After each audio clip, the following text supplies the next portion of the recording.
بسم الله الرحمن الرحيم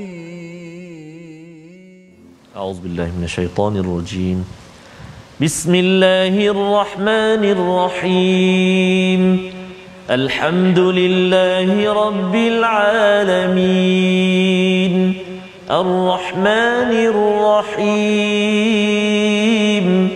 مالك يوم الدين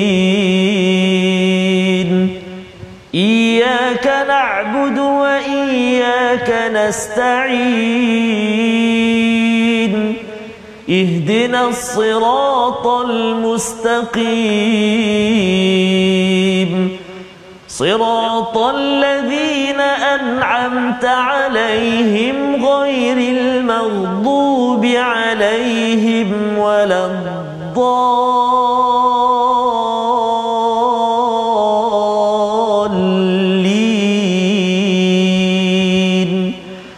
آمين صدق الله العظيم. Assalamualaikum warahmatullahi wabarakatuh. Alhamdulillah wassalatu wassalamu ala Rasulillah wa ala alihi wa man wala syada la ilaha illallah syada Muhammadan abduhu wa rasuluhu. Allahumma salli ala sayidina Muhammad wa ala alihi wa sahbihi ajma'in. Amma ba'du. Apa khabar tuan-tuan dan puan yang dirahmati Allah sekalian? Kita bertemu dalam My Quran Time baca faham amal pada hari ini. Kita sama-sama ceria gembira ingin mengulang kaji halaman 300 hingga 305 bersama pada di studio pada hari ini adalah Al-Fadhil Ustaz Tirmizi Abdul Rahman. Apa khabar Ustaz? Alhamdulillah Ustaz Fazrul. Sihat ke?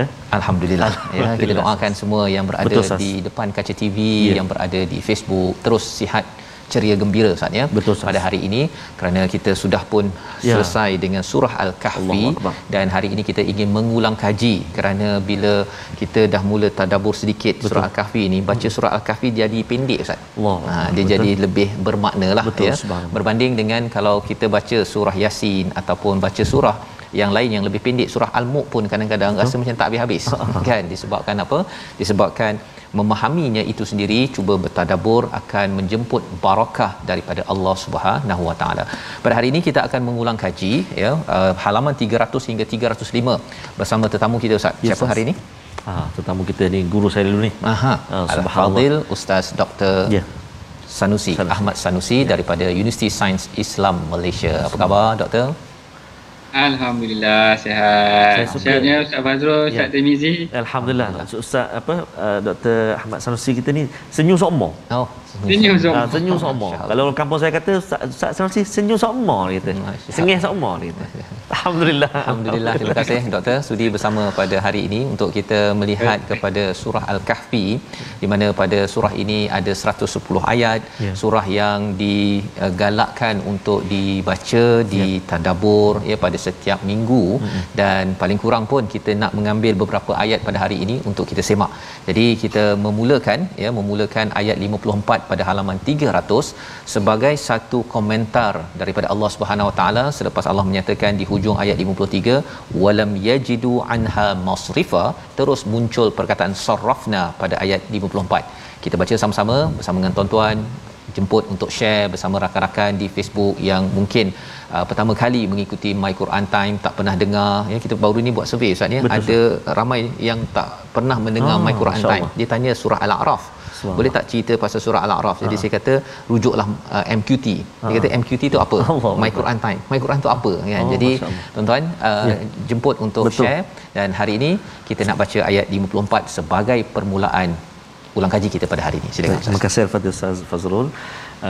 Khususnya yang saya muliakan Al-Fadhil Profesor Madya Dr. Ahmad Sanusi, juga yang saya kasihi ibu ayah, tuan-tuan dan puan-puan sahabat Al-Quran yang dikasihi oleh Allah Subhanahu Wa Taala sekalian. Permulaan ini jom kita nak baca untuk sesi ulang kaji ini ayat yang ke-54 Ustaz. 54. Kita nak baca ayat yang ke-54 di halaman yang ke-300. Jemput untuk kongsikan terus pengajian kita pada hari ini, ulang kaji kita dalam surah Al-Kahfi ini insya-Allah. A'udzu billahi minasy syaithanir rajim. Wa laqad sarrafna fi hadzal qur'ani lin-nasi min kulli mathal وكان الإنسان أكثر شيء جدلا صدق الله العظيم. Surah Al-Azim ayat 54, dan sesungguhnya kami telah menjelaskan berulang-ulang kali dalam Al-Quran ini kepada manusia dengan pelbagai perumpamaan, tetapi manusialah paling banyak membantah. Wa kanal insanu aktsara syai'in jadala. Kita ingin bersama Al-Fadhil Ustaz Dr. Ahmad Sanusi untuk kita melihat doktor ya, bila Allah menggunakan perkataan sarrafna di sini, selepas daripada ayat 53 ada perkataan masrifa. Nak tahu apa sebenarnya kaitan dengan psikologi manusia, bagaimana Quran ini memberi kesan, dan mengapa masih ada lagi orang yang suka berbantah, agar tak naklah kita jadi orang begitu Ustaz ya. Ustaz. Silakan Dr. Ahmad Sanusi. Baik, terima kasih Ustaz Fazrul, Ustaz Tirmizi. Assalamualaikum warahmatullahi wabarakatuh. Alhamdulillahirabbil alamin, wassalatu wassalamu ala asyrafil anbiya'i wal mursalin wa ala alihi wasahbihi ajmain, amma ba'd. Baik, saya masuk terus kepada persoalan yang ditanyakan oleh Ustaz Fazrul tadi mengenai tentang perkataan sarrafna, iaitu kami bentangkan ataupun kami berikan tentang ayat-ayat yang ada di dalam Al-Quran, contoh-contohnya, tetapi manusia masih lagi suka membantah. Wa kana al-insanu aktsara syai'in jadala.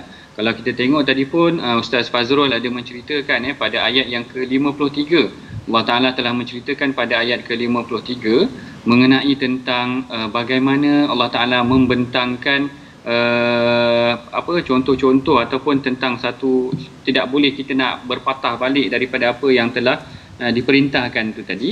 Kemudian dalam ayat yang seterusnya Allah Ta'ala kata walaqad sarrafna, kami bentangkan ataupun kami pelbagaikan contoh-contoh yang ada di dalam Al-Quran. Sebelum kita masuk tentang ayat yang ke-54 yang ditanya ni, saya suka untuk berikan contoh-contoh bagaimana dalam Al-Quran Allah Ta'ala menggunakan perkataan sarrafna ini dengan pelbagai bentuk ataupun dengan pelbagai contoh. Kalau kita pernah lalui sebelum ni dalam suratul Isra, yang Allah Taala kata walaqad sarrafna lin-nasi fi hadzal qur'ani min kulli mathal. Kami pelbagaikan sarrafna ni maksudnya tanwi' wa takrir, iaitu kami pelbagaikan contoh-contoh dan kami ulangi contoh di dalam Al-Quran ini. Tetapi dalam surah Isra Allah Taala kata fa'aba aktsarun nasi illa kufura. Tetapi manusia ingkar, bahkan mereka mengkufuri nikmat Allah Taala. Bahkan dalam surah yang lain pula, dalam suratul Isra juga Allah Taala menyebut walaqad sarrafna fi hadzal qur'ani liyadhakkaru wa ma yaziduhum illa nufura. Allah Taala kata kami bentangkan lagi contoh, manusia lari. Kami bentangkan contoh, manusia kufur. Kami bentangkan contoh, manusia bergaduh ataupun berdebat lagi. Jadi Allah Taala sebenarnya datangkan di dalam surah Kahfi ini tentang salah satu reaksi manusia apabila dibentangkan kepada mereka ayat-ayat Allah, mereka lari daripada Allah. Mereka jauh daripada ayat Allah, mereka kufur kepada Allah, bahkan mereka berlawan balik, berdebat balik pula dengan apa yang telah dibentangkan oleh Allah dalam Al-Quran. Jadi kalau kita boleh ambil pengajaran daripada perkataan sarrafna yang ada di dalam muka surat halaman ke-300 ini, ayat 54 ni, sebenarnya Allah Ta'ala memberikan kepada kita contoh bagaimana sebenarnya ini adalah reaksi-reaksi normal yang berlaku kepada manusia yang perlu kita teladani supaya persediaan buat kita untuk berdepan dengan manusia. Kalau kita sampaikan kebenaran, akan ada yang lari, akan ada yang bantah, akan ada yang memberontak balik ataupun kufur daripada arahan yang disampaikan kepada kita. Dan kemudian Allah Ta'ala jelaskan juga manusia ni memang suka berjidal ataupun manusia ni suka memberikan bantahan. Baik, yang ni yang diceritakan oleh Syekh Tantawi. Saya suka ambil contoh daripada Syekh Tantawi kerana tafsirnya agak mudah, yang mana dia kata perkataan sarrafna ini ataupun kami pelbagaikan, kami bentangkan contoh-contoh ini, sebenarnya di dalam surah Kahfi sendiri Allah Ta'ala memberikan dua contoh yang jelas. Yang kalau kita baca dalam suratul Kahfi, yang awal tu Allah Ta'ala ada sebut tentang wadrib lahum mathalan rajulaini ja'alna li ahadihima, yang Allah Ta'ala berikan contoh tentang dua orang lelaki. Kemudian di penghujung surah ni pun Allah Ta'ala bentangkan lagi wadrib lahum mathalan hayatid dunya Allah Ta'ala bentangkan contoh tentang kehidupan dunia, seakan-akan tak perlu tengok surah lain, tengok sahaja dalam suratul Kahfi dah ada contoh-contoh yang Allah Ta'ala berikan kepada kita untuk kita ambil pengajaran. Contoh yang Allah Ta'ala berikan tentang manusia yang kaya raya, mewah, bahkan mempunyai pengikut yang ramai, tetapi akhirnya membawa kepada dia kufur kepada Allah Ta'ala, melakukan perkara yang dilarang oleh Allah Ta'ala. Hari ini kalau tuan-puan tengok, ada di kalangan kita yang mungkin pengikut yang ramai, orang yang kaya, tetapi kita bimbang, akhirnya sebenarnya kekayaan dia, follower dia yang ramai, akhirnya mendedahkan dia untuk melakukan perkara yang bukan mungkin yang dilarang oleh Allah Ta'ala. Jadi ini hati-hati, contoh yang Allah Ta'ala beri itu dah ada dalam Al-Quran, dah ada dalam surah Kahfi yang kita baca, yang Allah Ta'ala berikan contoh-contoh ni, tapi kita tengok sebenarnya dia berlaku dalam kalangan kita juga pada hari ini. Jadi inilah yang mungkin kita boleh ambil pengajaran daripada ayat ke-54 ni. Allah Ta'ala dah beri contoh dah ribuan tahun yang lalu tentang pelbagai contoh. Ashabul Kahfi contoh dari aspek akidah, dua lelaki itu tadi contoh dari aspek harta yang banyak dan pengikut yang ramai. Kemudian tentang contoh dari aspek ilmu tentang kisah Nabi Musa nanti, contoh kuasa Nabi Khidir. Tetapi akhirnya manusia ni masih lagi suka bergaduh, ataupun manusia ni suka lagi membantah. Ini yang kita harus ambil pengajaran. Pertama, bagaimana Allah Ta'ala telah membentangkan contoh yang banyak kepada kita. Yang kedua, kita hendaklah bersedia, andai kita menyampaikan kebenaran, orang akan bantah kita balik. Yang ketiga, bagaimana kita sebenarnya tidak terkeliru dengan contoh-contoh ataupun tidak terkeliru dengan umpan-umpan dunia yang Allah Ta'ala akan berikan kepada kita, yang akhirnya mungkin boleh menghanyutkan kita. Yang keempat, boleh membawa kita kepada bermujadalah, itu berdebat balik dengan apa yang telah Allah Ta'ala dan Rasulullah ajarkan di dalam Al-Quran dan hadis. Secara ringkasnya macam itulah kot Ustaz. Baik, terima kasih diucapkan pada Dr. Ahmad Sanusi menjelaskan tadi Ustaz tentang betapa Allah bawakan banyak misal, contoh itu untuk kita contohlah kan. Contoh ambil kebaikannya, tetapi bila berinteraksi dengan contoh ni yang disampaikan oleh Ustaz Dr. Ahmad Sanusi tadi, manusia ni dia bukan ambil pelajarannya, dia nak bergaduh ataupun berjidal, yang berbalah. Pemuda itu bukan aku kan, ataupun pemuda tu banyak follower, pasal follower dia ada pekerja dia, saya follower kat Facebook, dia cuba nak berjidal, tapi rupa-rupanya jidal ini sifat manusia yang kita harap ia tidak menyebabkan kita jauh daripada beriman, memohon keampunan pada Allah, ya, berbanding dengan jidal itu kerana hal dunia. Itu highlight Dr. Ahmad Sanusi sebentar tadi. Dunia akan menyebabkan kita jidal, ya. Tapi kalau katakan kita uruskan dunia dengan perspektif dalam surah Al-Kahfi ini, ada follower, ada staff, ada pasukan, ada harta, semuanya itu kita uruskan dengan ketauhidan betul-betul kepada Allah Subhanahu Wa Taala. Dan ketauhidan ini memerlukan ilmu, Ustaz, ya. Itu sebabnya bercakap tentang ilmu ini, Nabi Musa terus belajar, ya. Istilahnya pada ayat 60 itu au amdiya huquba, iaitu aku akan terus belajar selama mungkin, aku akan cari juga cikgu tersebut. Tetapi bila dah jumpa cikgu pada halaman 301 itu, cikgu dah bagi syarat, ya, kata Nabi Musa pada ayat yang ke 69, satajiduni insyaallahu sabira, ya, iaitu aku ni insya-Allah akan jadi anak murid yang sabar, wala a'si laka amra, ya, tidak akan derhaka kepada perintah ataupun satu urusan pun. Tetapi apa yang berlaku bila jalan-jalan Ustaz, ya? Peristiwa pertama sampan, ya, peristiwa kedua ialah bunuh anak, dan peristiwa ketiga ialah dinding runtuh tersebut. Peristiwa pertama itu sampan itu, selepas saja peristiwa sampan, terus sahaja Nabi Musa kata ini imra, kan, pada ayat yang ke-71, ya, ini kesalahan besar, tak logik betul kan. Dan bila Nabi Khidir, ya, gurunya menegur, dah tengok dah kamu tak mampu bersabar dengan aku, pada ayat yang ke-72 ada perkataan Nabi Musa yang menarik. Qala la tu'akhizni bima nasit. Kita baca ayat 73, pendek, tetapi kita perlukan pencerahan daripada Dr. Ahmad Sanusi, bagaimana kita nak memastikan apa maksud di sebalik perkataan Nabi Musa, aku lupa. aku lupa. Boleh ke kita ni pelajar lupa ataupun macam mana nak elakkan lupa ataupun apa sebenarnya di sebalik ayat 73? Kita baca dahulu bersama Ustaz Tarmizi. Terima kasih kepada Ustaz Fazrul, yang bahagia Fadil Ustaz Dr. Ahmad Sanusi, juga tuan-tuan dan puan-puan sahabat Al-Quran dikasihi Allah Subhanahu Wa Taala sekalian. Saya tertarik dengan kalimah atau perkataan yang digunakan oleh Fadil Dr. tadi, umpan dunia. Umpan dunia. Allah, kalau nak mancing nak ada umpan. Betul. Tapi umpan dunia ni jangan dia umpan kita untuk makin jauh daripada Allah Subhanahu Wa Taala. Mudah-mudahan amin ya rabbal alamin. Jadi kita nak baca sekarang ni ayat yang ke-73. Jom kita baca sama-sama insya-Allah. A'udzu billahi minasy syaithanir rajim. Qala la tu'akhidni bima nasitu wa la turhiqni min amri usra. Sadaqallahul azim. Nabi Musa berkata, janganlah engkau menghukum aku kerana terlupa dan janganlah engkau membebaniku dengan sesuatu kesulitan dalam urusanku.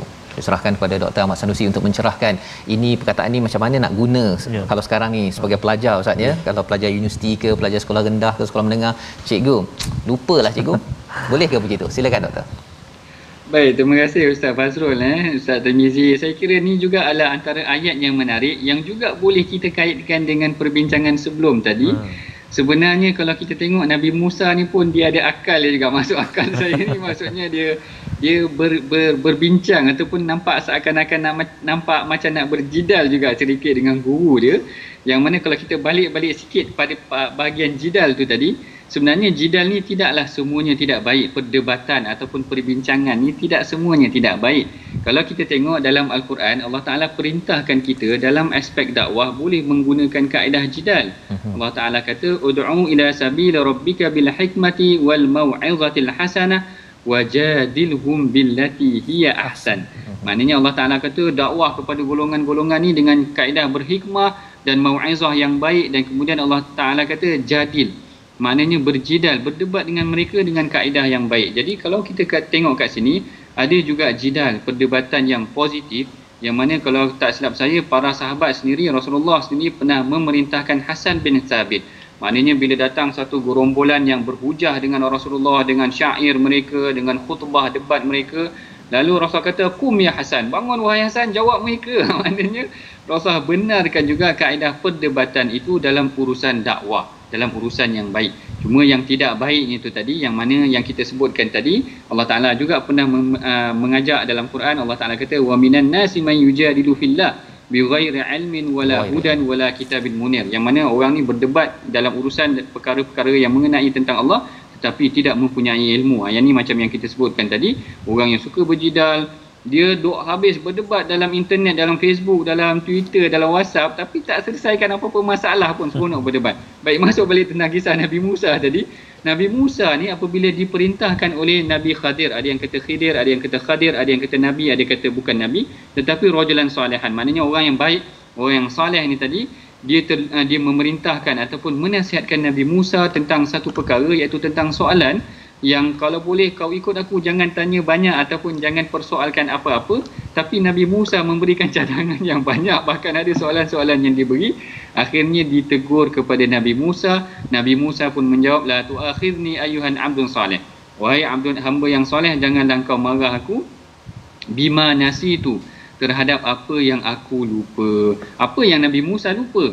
Iaitu liwasiyatika fi tarkis soal wal i'tirad hatta yakunu li minkal bayan. Yang ni yang disebutkan oleh Syekh Tantawi. Apa yang Nabi Musa lupa itu adalah tentang perintah yang Abdun Saleh tu tadi, lelaki yang saleh, atau Nabi Khadir tu katakan tadi, bahawa kalau boleh jangan banyak tanya ataupun jangan membantah tentang apa yang aku akan lakukan tu tadi. Itulah perkara yang dilupai ataupun Nabi Musa terlupa. Bila Nabi Musa terlupa, dia sebenarnya benda ni adalah satu proses pendidikan. Kalau kita tengok dekat sini bagaimana apabila seorang pelajar itu terlupa, maka anak muridnya mengingatkan kepada dia, anak murid mengingat gurunya mengingatkan kepada dia. Dan sifat lupa ni sebenarnya bukanlah satu sifat yang terlalu keji sangat. Maksudnya ada beberapa situasi, kalau kita tengok di dalam hadis sendiri, Rasulullah pun dalam beberapa situasi dia terlupa. Kalau kita tengok dalam sebuah hadis yang mana satu hari Rasulullah sedang berjalan dan Rasulullah terdengar bacaan Al-Quran seseorang, sehingga menyebabkan Rasulullah memuji bacaan Quran tersebut, dan Rasulullah kata rahimallahu laqad azkarani kaza wa kaza ayatan, iaitu lelaki tersebut telah mengingatkan kepada Rasulullah tentang ayat-ayat yang mungkin sebelum tu Rasulullah mungkin tertinggal dan sebagainya. Bahkan kalau kita tengok dalam sebuah hadis, Rasulullah pernah juga menunaikan solat, tetapi dia tertinggal dalam beberapa perkara ataupun teringkas solatnya, sehingga dia ditegur oleh seorang sahabat namanya, ataupun dia dipanggil sebagai Zu Al-Yadain, iaitu seorang yang mempunyai tangan yang sedikit zahirnya nampak macam panjang. Jadi dekat sini kita dapati ada sifat lupa tu adalah satu perkara yang biasa, tetapi bagi penuntut ilmu bagi penuntut ilmu, lupa itu bukan satu alasan untuk dia bagi excuse kepada gurunya tentang satu perkara yang diperintahkan kepada dia. Tadi kita tengok Nabi Khadir ataupun hamba yang saleh itu menasihatkan kepada Nabi Musa, lalu Nabi Musa terlupa, lalu gurunya ni mengingatkannya bahawa ada perkara-perkara yang kita tidak boleh lupa dalam menuntut ilmu. Jangan lupa itu dijadikan alasan sehingga boleh dijadikan hujah untuk berdebat pula balik dengan gurunya. Yang ini adalah satu perkara yang tidak baik. Dalam perkara mengenai lupa ni tadi, kalau kita tengok seorang yang menghafaz Al-Quran, ia diperintahkan agar sentiasa mengulang kaji Al-Qurannya, kerana lupa terhadap Al-Quran secara sengaja adalah satu perkara yang terkeji juga. Sebaik-baiknya dia hendaklah mengingati ataupun mengulang kaji terhadap apa perkara yang telah dia hafalnya, kerana itu adalah satu perkara seakan-akan menjadi tanggungjawab sebagai seorang pelajar hafiz. Begitu juga dengan orang yang menuntut ilmu hadis, maknanya dia sebaik-baiknya mempunyai kekuatan ingatan ataupun konsisten dalam pengajian ilmu hadisnya agar periwayatannya tidak terjejas. Saya bagi contoh dalam pengajian ilmu hadis, bagaimana sebenarnya kekurangan ingatan seseorang menjejaskan riwayat dia. Menjejaskan riwayat ini maksudnya, kalau dia kurang dhabit, dalam istilah hadis dipanggil dhabit, kurang sikit ingatannya, level hadisnya tak jadi sahih dah. Maknanya orang yang mempunyai masalah ingatan, dia tidak boleh meriwayatkan hadis yang sahih. Hadisnya akan terkesan turun kepada hasan. Bahkan kalau lagi banyak dia terlupa, hadis dia boleh turun kepada dhaif. Ini bahaya dalam ilmu hadis. Sebenarnya kekuatan ingatan penting. Yang ni yang kita boleh ambil pengajaran daripada ayat ini. Pertama, bagaimana guru menasihati pelajar. Andai sekiranya pelajar terlari daripada prinsip-prinsip pengajian di dalam hadis ataupun di dalam pengajian apa sahaja sekalipun. Yang kedua, pelajar hendaklah sentiasa berusaha. Sebagaimana yang disebutkan tadi, dalam bidang Al-Quran dia kena ingat, dalam bidang hadis juga dia kena ingat, kerana kekuatan ingatan menampakkan tentang kekuatan ilmu seseorang juga. Dan yang ketiganya, sifat lupa itulah bukanlah satu perkara yang terlalu terkeji, kerana ada juga beberapa perkara yang manusia mungkin akan lupa, tetapi janganlah dia sengaja lupa. Buat-buat lupa pula jadi alasan pula dia untuk meninggalkan sesuatu perkara yang diperintahkan kepada dia. Wallahu a'lam. Baik, terima kasih ucapkan doktor ya, jelas kat situ dan bagi penuntut ilmu. Betul. Ataupun jangan pula buat-buat lupa nak pergi mahkamah ke ustaz ya. Jadi itu lain macam dia punya komitmen dalam kehidupan kita ya. Baik, jadi kita berehat sebentar, kita kembali semula untuk menyambung surah Al-Kahfi insya-Allah. My Quran Time, baca faham aman insya-Allah.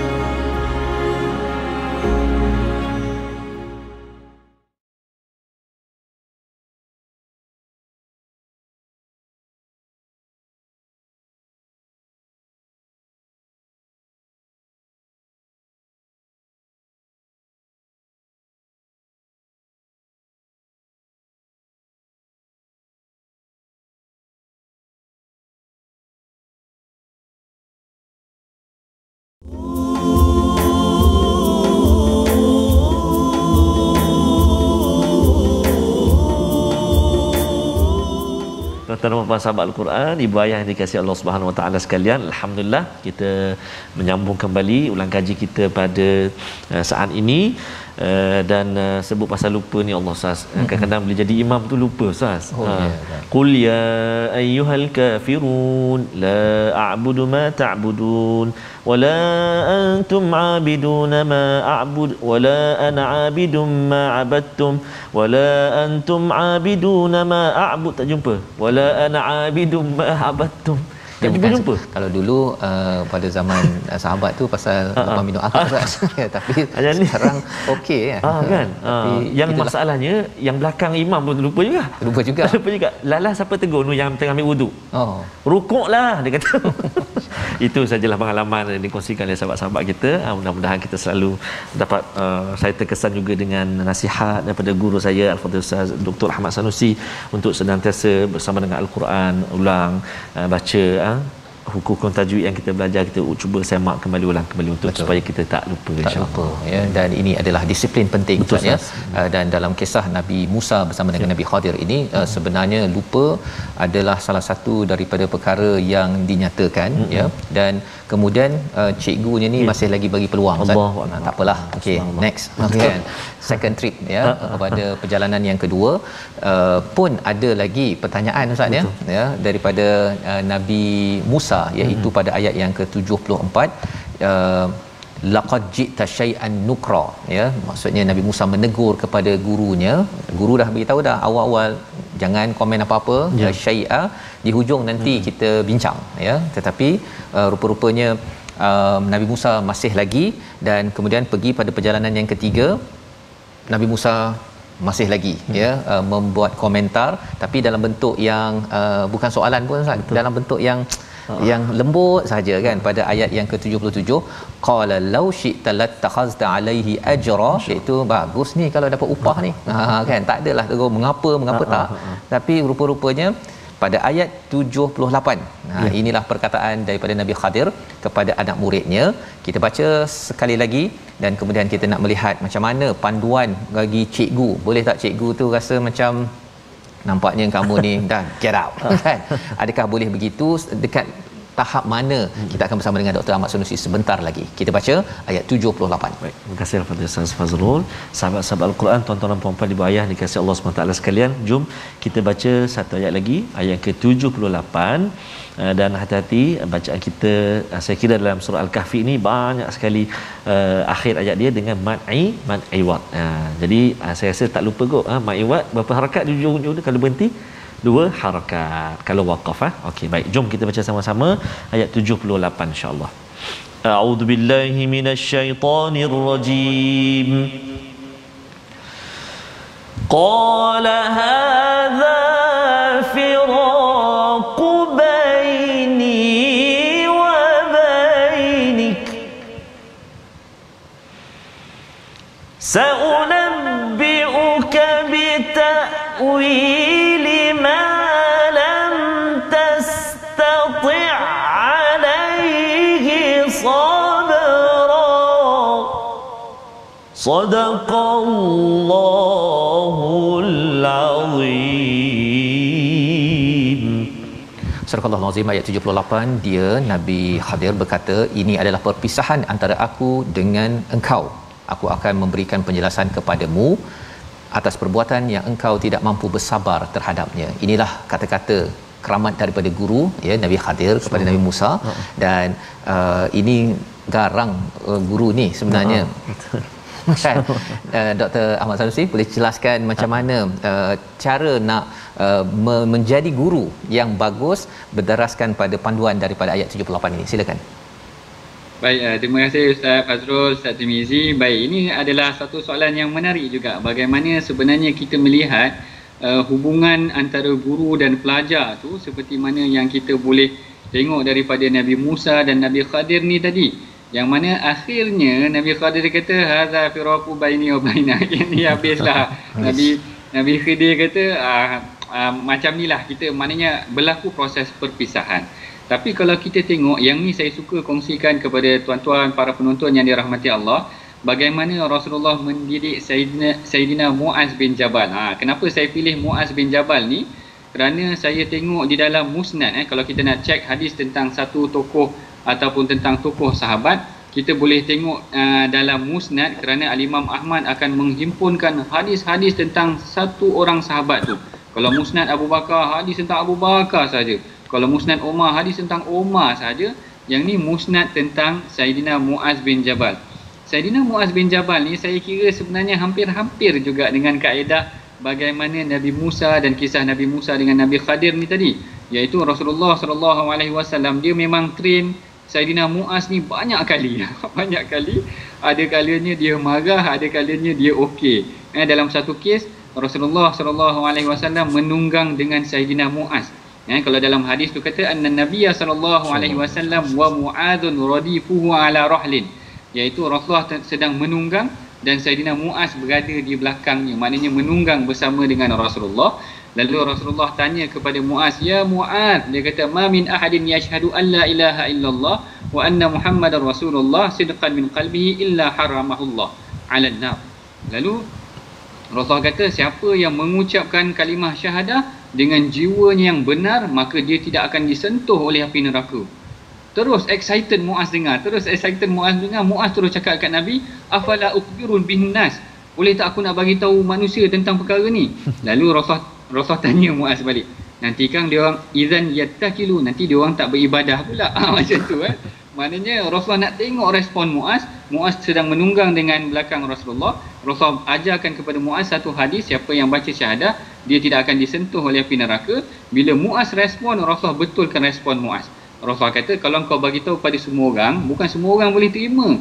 Nanti ada yang tidak mahu ibadah dah, dia sekadar mengucapkan syahadah aja, kemudian dia dah tak nak beribadah. Jadi tak kena juga. Jadi menyebabkan Muaz berfikir, tengok kaedah dia, perjalanan yang sama juga macam Nabi Musa dengan Nabi Khadir dalam satu perjalanan, tetapi dialog Rasulullah ni memberikan ataupun meminta respon daripada Muaz, dan dia nak tengok Muaz jawab apa, dan dia betulkan respon Muaz. Macam tu juga yang berlaku dalam kisah dalam suratul Kahfi ni tadi. Bahkan kalau kita tengok Saidina Muaz ni, Rasulullah didik dia dengan lebih detail lagi, yang mana Rasulullah banyak kes dia menegur Saidina Muaz, bahkan dia suruh Muaz buat secara praktikal. Secara praktikal ni maksud saya maknanya dia pernah ataupun Saidina Muaz pernah menjadi imam dalam satu solat Isyak, tapi tiba-tiba Muaz baca panjang. Kalau Ustaz Tirmizi ni baca imam solat boleh ambil pengajaran juga. Dalam solat fardu kita tak boleh baca terlalu panjang. Sehinggalah Muaz baca terlalu panjang, ada makmum yang mukhalafah ataupun ada makmum yang keluar mufaraqah daripada imam tu. Lalu perkara ni disampaikan kepada Muaz, Rasulullah tegur Muaz.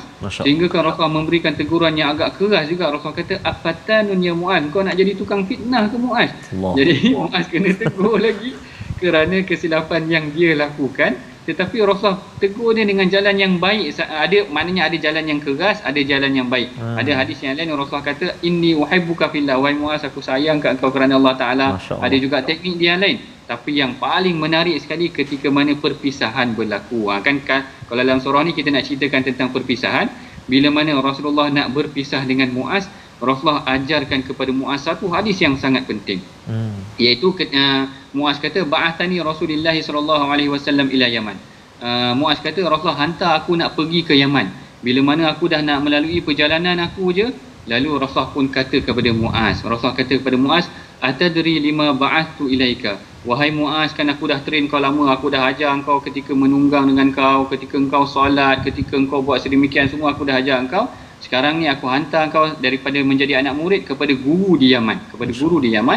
Tetapi bila nak hantar ke Yaman tu, Rasulullah tanya Muaz, "Wahai Muaz, kau tahu tak kenapa aku hantar kau ke Yaman ni?" Lalu Muaz kata tak tahu. Lalu Rasulullah kata, "La tusibanna syai'an bighairi izni fa innahu muqulun." Apabila engkau sampai ke Yaman nanti, engkau akan jumpa dengan ahli kitab, engkau ajar dia perkara akidah dan sebagainya. Tetapi salah satu perkara yang diajarkan oleh Muaz juga, kau jangan ambil apa-apa harta tanpa keizinan daripada aku. Sekiranya kau ambil harta tanpa keizinan daripada aku, maka ianya adalah ghulul, iaitu harta haram. Dia seakan-akan Rasulullah melarang daripada mengambil harta rakyat yang tidak dibenarkan seperti rasuah dan sebagainya. Jadi ini prosesnya. Rasulullah ajar dengan kaedah yang sangat detail dari aspek ibadah, akidah dan sebagainya. Tetapi bila aplikasi tersebut, pelajar itu hendaklah memahami bagaimana ilmu yang dipelajari boleh mendapat manfaat buat seluruh rakyat. Sehingga kan Rasulullah secara direct menegur Muaz, kalau ada harta orang bagi engkau nanti di Yaman, jangan ambil kerana harta yang diberi boleh membuka ruang kepada rasuah. Ini yang pentingnya. Sebelum perpisahan Nabi Khadir dan Nabi Musa tidak diperincikan, maknanya dia memberikan penjelasan tentang hikmah berlakunya persoalan-persoalan sedemikian. Tetapi kalau kita tengok bila mana berlakunya perpisahan antara Rasulullah dengan Muaz, Rasulullah ajar satu poin yang sangat penting, ilmu yang kau pelajari dengan aku ini hendaklah memberikan manfaat kepada seluruh manusia. Jangan ambil rasuah, jangan ambil harta orang secara haram, jangan ambil perkara-perkara yang tidak dibenarkan oleh Allah Ta'ala.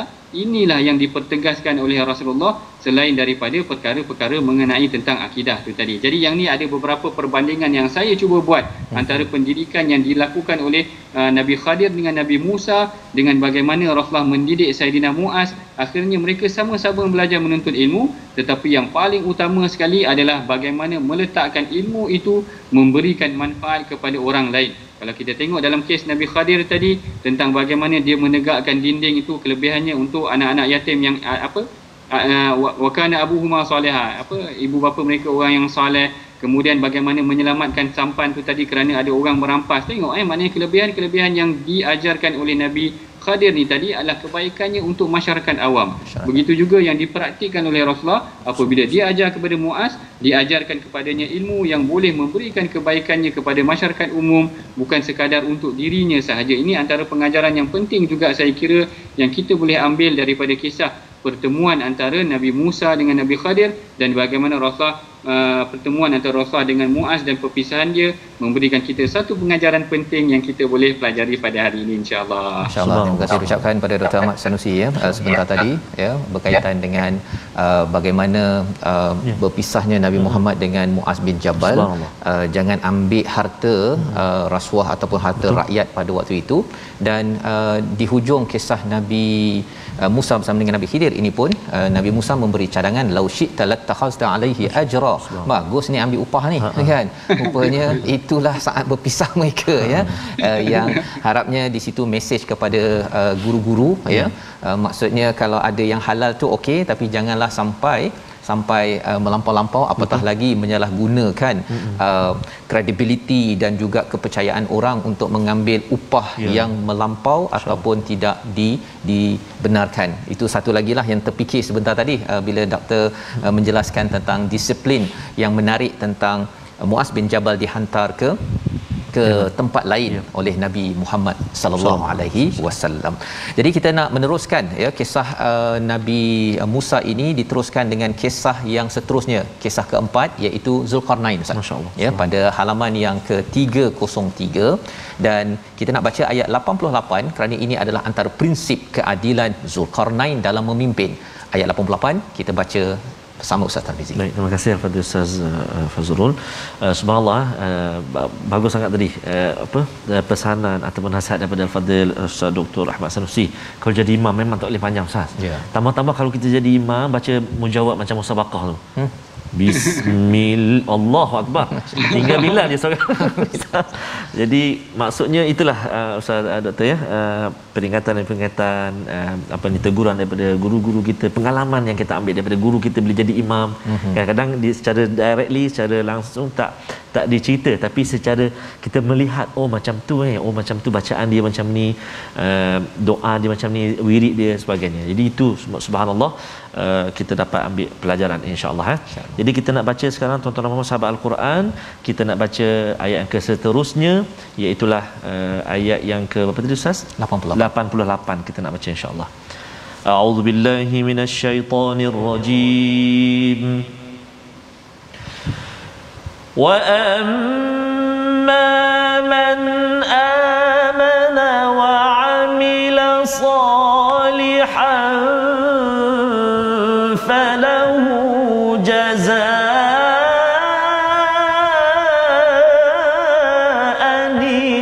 husna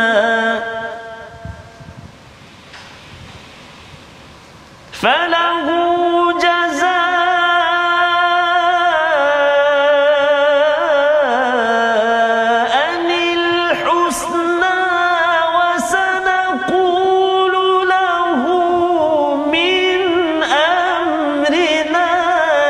يسرا Sadaqallahul azim.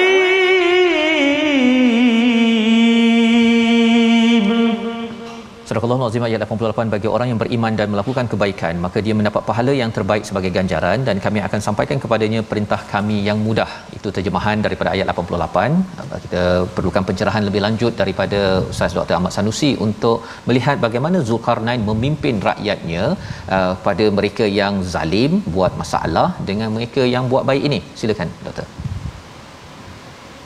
Baik, terima kasih Ustaz Fazrul, Ustaz Timizi. Kalau kita tengokkan ayat ini, dia sebenarnya adalah rangkuman daripada permulaan ayat 83 lagi, yang mana Allah Ta'ala menceritakan kepada kita tentang kisah Zulkarnain, yang mana di sinilah bila mana dia bertemu dengan satu kaum pada ayat yang ke-86 kalau tak silap saya, maka kaum ini adalah kaum yang mengingkari Allah Ta'ala. Lalu ditanyakan ataupun diberikan peluang kepada Zulkarnain, dia katakan kepadanya imma an tu'adziba wa imma an tattakhidha fihim husna, yang mana maksudnya kalau kaum ini engkau diberikan peluang, sama ada kau mungkin boleh memberikan siksaan kepada mereka, pilihlah sama ada engkau nak menyiksa mereka atau engkau hendak bertindak baik kepada mereka. Lalu Zulkarnain memberikan satu prinsip yang sangat jelas dan sangat bertepatan dengan apa yang digariskan ataupun yang disampaikan di dalam Al-Quran, yang mana dia memberikan pandangan yang dia menyatakan qala amma man zalama fasawfa nu'adzibuhu. Barang siapa yang menzalimi, tidak mematuhi perintah Allah, berlanggar, melakukan perkara yang bersalahan dengan syariat Allah, maka ini adalah golongan yang boleh dikenakan hukuman. Boleh dikenakan hukuman dan boleh diberikan hukuman yang berat. Maknanya kat sini kita seharusnya faham ini prinsip yang mudah.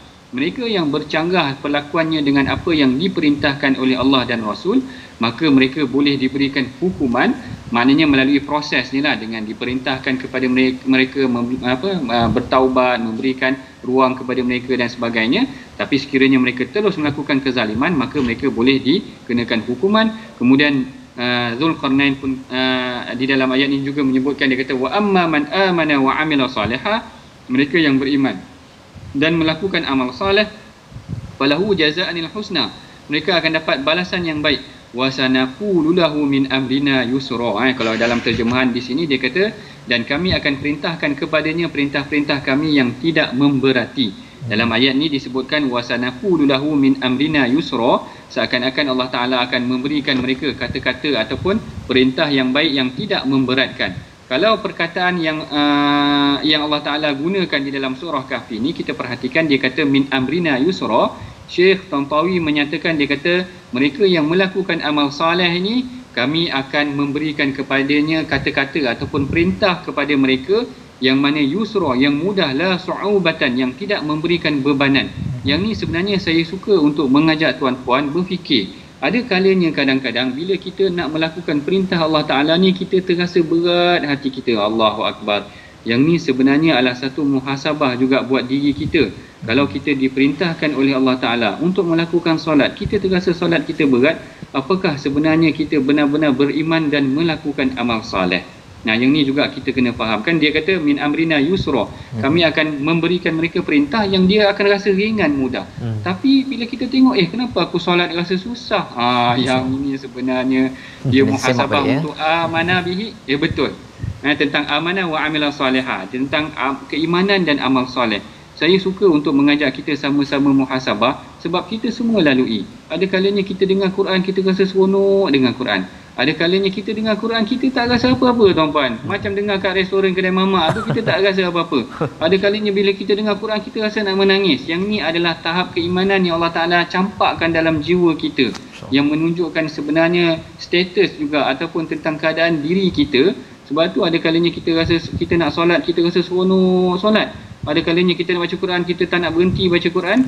Tapi ada kalanya kita nak bangun solat pun malas. Ini adalah satu kriteria ataupun sebenarnya indikator juga untuk kita mengambil pengajaran daripada ayat ini. Wa amma man amana wa amila salihah. Siapa yang beriman kepada Allah Ta'ala dan melakukan amal soleh, maka dia akan mendapat jazaa'anil husna wa sanaqulu lahu min amrina yusra, dan kami akan memberikan dia perintah yang tidak membebankan dia. Satu aspeknya adalah perintah syariat itu tidak membebankan manusia, tetapi satu aspek yang lain mungkin juga kita boleh pelajari. Yusra yang dimaksudkan di dalam hati orang beriman ini adalah mereka merasa mudah ataupun seronok untuk melakukan amal soleh dan keimanan itu tadi. Andai sekiranya mereka merasa berat, Allahu Akbar, ini adalah satu proses muhasabah yang kita harus sama-sama pandang ataupun ambil pengajaran. Jangan sampai kita rasa nak melakukan ibadah berat sehingga menyebabkan kita tidak mampu untuk melakukan apa yang diperintahkan oleh Allah. Terima kasih diucapkan pada Dr. Ahmad Sanusi. Ustaz, ya, kita nak berdoa agar kita dimudahkan pada urusan menuju Tuhan, ya, bukannya bab dunia. Kalau yang yang itu cepat kan, tetapi yang bab yang Allahu Akbar dia lambat. Moga-moga Allah pimpin kita, Ustaz. Amin. Silakan Ustaz. A'udzubillahi minasyaitonir rajim. Bismillahirrahmanirrahim. Alhamdulillahirabbil alamin wassalatu wassalamu ala rasulillahil amin sayyidina Muhammadin wa ala alihi wa sahbihi ajma'in. Allahumma ya Allah wa ya Rahman wa ya Rahim, ampun dosa kami ya Allah, ampun dosa kedua ibu bapa kami ya Allah, muslimin dan muslimat bi rahmatika ya arhamar rahimin. Ya Allah wa ya Rahman wa ya Rahim, campakkanlah kemanisan buat kami dalam beribadah ya Allah. Campakkan ya Allah kemanisan buat kami dalam beribadah kepadamu ya Allah. Maka ya Allah, tolong kami untuk kami senantiasa ingat padamu. Tolong kami untuk kami mensyukuri pemberianmu. Tolong kami untuk kami memperbaiki melipat gandakan amal ibadah kami kepadamu ya Allah. Wa sallallahu ala sayyidina Muhammad wa ala alihi wa sahbihi baraka wasallam. Walhamdulillahi rabbil alamin. Taqabbalallahu minkum. Amin ya rabbal alamin. Moga-moga Allah mengabulkan doa kita, Ustaz. Terima kasih diucapkan pada Dr. Ahmad Sanusi. Kita ingin membina masyarakat yang dunianya letak di tangan, Ustaz, ya, bukan letak di hati, sehingga kan wasanaqulu lahu min amrina yusra, dimudahkan urusan-urusan kita, semua perkara Allah suruh kita dimudahkan. Inilah yang ingin kita bina dalam gerakan tabung gerakan Al-Quran, ya, untuk kita memasukkan nilai, membina nilai ini dalam masyarakat, dalam ahli keluarga kita, dalam masyarakat kita, sehingga kan yang baik-baik kita bersegera, yang tak baik itu kita akan kritik dan kita akan lambat dan kita hapuskan daripada kehidupan kita. Dan terima kasih sekali lagi diucapkan pada Dr. Ahmad Sanusi yang sudi bersama, dan moga-moga Doktor kita dapat lagi bersama dalam program kita pada masa akan datang, insya-Allah. Doktor, terima kasih. InsyaAllah. Baik, terima kasih diucapkan, dan kita bertemu lagi tuan-tuan dalam halaman baru pada hari esok. Kita mendalami surah Maryam, tak sempat kita ulang kaji. Tetapi insya-Allah kita akan terus menjejak Saidina Maryam dalam My Quran Time, baca faham amal, insya-Allah. Jumpa lagi.